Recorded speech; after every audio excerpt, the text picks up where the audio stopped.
Oi, eu sou a professora Adílis da Silva Lima, sou professora de língua portuguesa e literatura e com uma especialização em estudos africanos e afro-brasileiros. Eu estou, assim, feliz por ter recebido esse convite através da Silvia, tá? E estou aqui agora participando do projeto, certo? Para dizer para vocês que a questão de trabalhar, como professora, eu percebi durante o tempo de magistério estadual e municipal que havia muita dificuldade da minha inserção nas minhas contribuições através dos grupos, nas reuniões, né, as reuniões pedagógicas nas escolas. E eu sentia que tinha de alguma forma, alguma rejeição pelas coisas que eu comentava, certo? Um dia, conversando com uma colega me disse assim: eu vi que tu está triste, mas eu gostaria de te dizer que tu tem que corrigir a tua forma de ser, a teu falar, a tua forma de se apresentar, o teu jeito. Aí eu pensei assim, mas então é o meu jeito. Que jeito? É aquele jeito lá da adolescência, da juventude, em que muitas coisas eu não podia participar por ser negra, né? E até a gente associar essa dificuldade e atrelar a corrida pela conquista, o sol, como a gente chamava, né?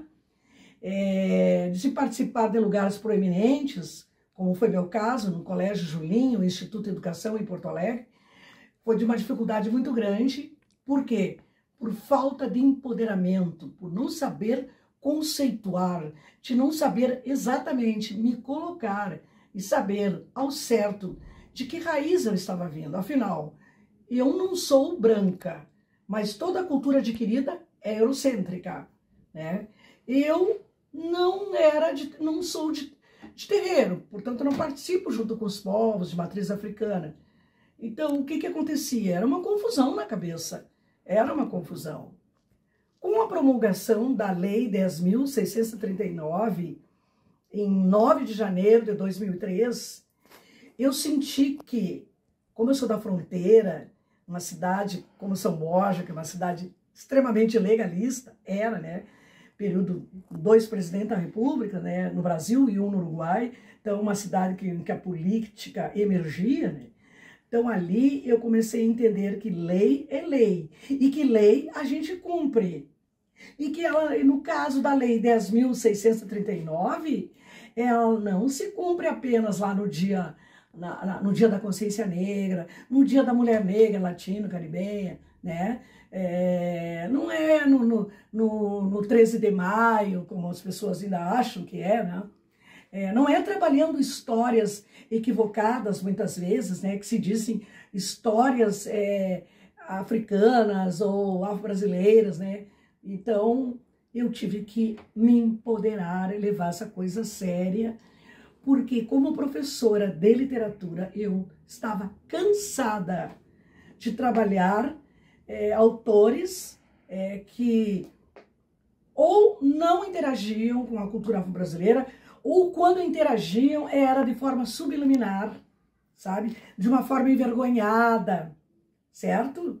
Caso, por exemplo, Machado de Assis, eu consegui captar muita mensagem. Lima Barreto nem se fala, né? Mas aí quando tu vai trabalhar e ver outros livros ali, tu vai vendo, né? Que a coisa era muito complexa, porque a gente não sabia para que lado ir, tá? Aí pensei assim, se eu preciso me empoderar, eu vou ter que estudar, certo? E foi aí que eu optei por fazer uma especialização.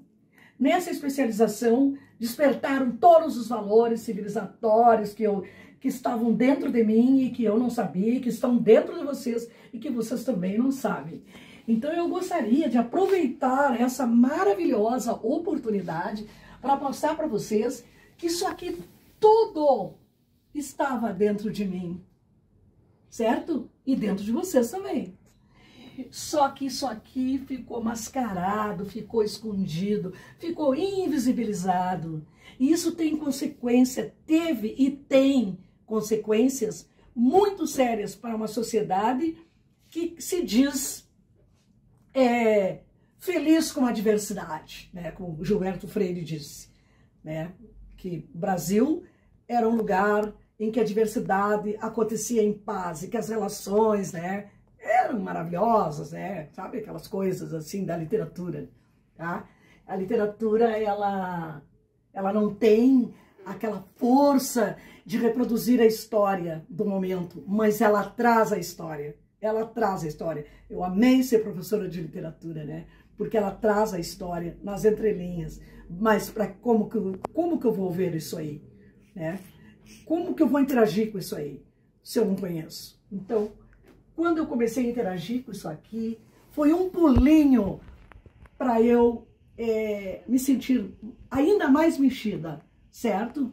E fui convidada para trabalhar numa Secretaria de Educação Municipal, em Cachoeirinha. E lá em Cachoeirinha eu consegui, né? As estrelas me levaram, né? Uma luz me levou para as escolas infantis. E foi ali que eu vi que está o lugar em que a gente transforma uma sociedade. Porque as crianças não estão ainda com aqueles rótulos e estereótipos que eu sofri e que muitas mulheres e homens negros, jovens e crianças negras passam na vida, certo? Porque eu fico imaginando uma criança negra que sai de uma família de negros, né? E chega na escola e vai até a biblioteca pegar o famoso livrinho, aquele que as crianças vão pegar, né? E ela chegar na biblioteca e pegar um livrinho de princesas brancas, loiras, de menininhos de cabelos loiros encaracolados, de anjinhos brancos, né? De pessoas maravilhosas, pessoas bacanas, né? Com uma história bacana e tal, mas branco. E aí, no meu curso de especialização, o professor Roberto Santos, saudoso Roberto Santos, me indicou esse livro aqui, ó, sobre as tramas da cor dentro da escola. História de uma menina negra, né, que era evangélica, mas que era rotulada como negra macumbeira na escola e que sofria perrengues, assim, diários na escola, né? E eu não quero dizer que eu passei pela experiência dessa menina aqui, né, por ser metodista e tal, mas eu sofri discriminação. Sofri dos meus professores, de colegas, só que aquilo ali para mim não era discriminação, sabe? Eu tentava reverter, sabe aquela famosa resiliência? Eu me ressignificava e no outro dia eu estava lá feliz da vida, né? Na escola. Muito bem. Aonde que eu iria me empoderar no Rio Grande do Sul? Como que eu poderia fazer? A partir desse curso de especialização que mexeu muito comigo, né? Por acaso, chega no Rio Grande do Sul uma caravana, né, com um projeto de um pool do Ministério da Educação, com a TV Futura, com a Petrobras, com a Eletrobras. Eles criaram um projeto chamado Acordo da Cultura. E nesse projeto, sim, aí eu fui justamente para a prática, certo? De ERER, né? A educação para as relações étnico-raciais, a partir da Lei 10.639. Pimba! Cheguei no ponto.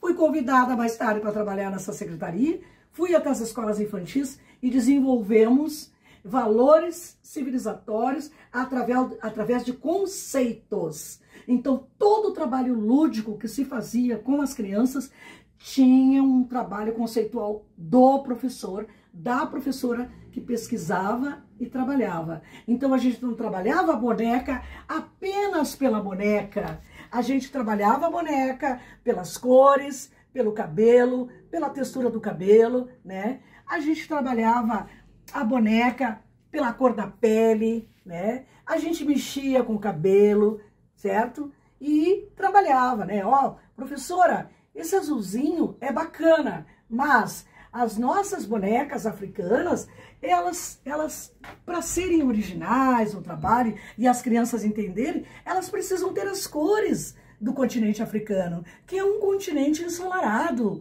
muito quente. Então as cores dos trabalhos que nós poderíamos fazer poderiam ser assim, cores quentes, coloridas, o amarelo, o vermelho, né?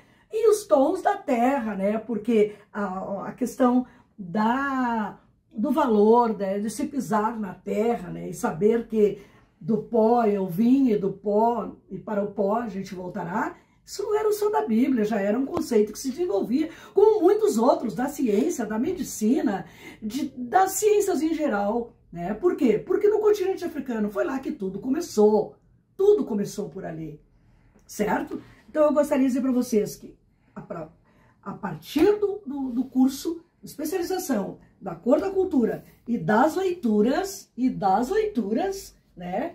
Fomos lendo, fui me empoderando, fui aprendendo, fui descobrindo, fui tremendo, quase chorando, me emocionando e vendo o que eu deixei de falar nas escolas enquanto eu trabalhei no ensino médio, né? Na rede estadual, tá? Fizemos um trabalho muito bacana.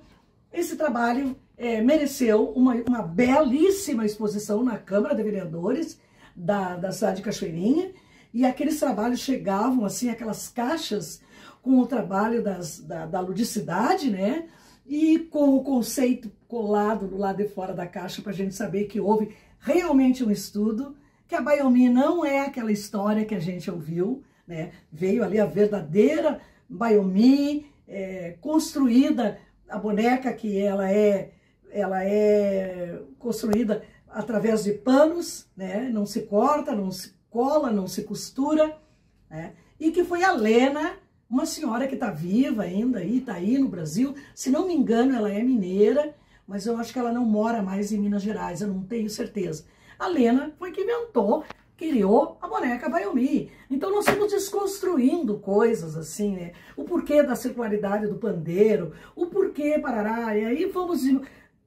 gente, o trabalho de exposição de uma semana na Câmara de Vereadores bombou e não havia mais lugar para nós colocarmos os trabalhos. Tamanho foi o entusiasmo das professoras e dos professores, das direções da escola e das crianças, que chegavam felizes da vida e diziam: professora, olha a boneca que a senhora mostrou, professora, olha o tambor, olha só, a professora contou para nós qual é o valor civilizatório do tambor e tal. As crianças vinham com a palavra diáspora negra, elas sabiam pronunciar a palavra, pico-ruchinhos de escola infantil, entendeu? Essa é a transformação que a gente quer, é isso que a gente quer fazer com esse país, que é de uma diversidade maravilhosa, mas que ainda, pelo menos nós aqui do Rio Grande do Sul, que sofremos muito mais ainda com isso, ele não é um país eurocêntrico, é um país da diversidade, certo? É um país afro-brasileiro. A população negra hoje já está ocupando quase 60%, né, em número, certo? De pardos e negros, né? Então, nós temos que nos acordar para, enfim, não passarmos mais vergonha perante a comunidade internacional de não sabermos quem nós somos, certo? Nós somos brasileiros, tá? Nós temos heranças civilizatórias europeias, mas temos heranças civilizatórias africanas, certo? Então, recapitulando, somos brasileiras e brasileiros. Temos nossa cultura, nos nossos imaginários, nas nossas práticas, nas nossas relações, nós temos heranças indígenas, europeias e africanas, que aqui, ó, se misturaram. Não temos como negar isso. É a nossa origem, é o que somos.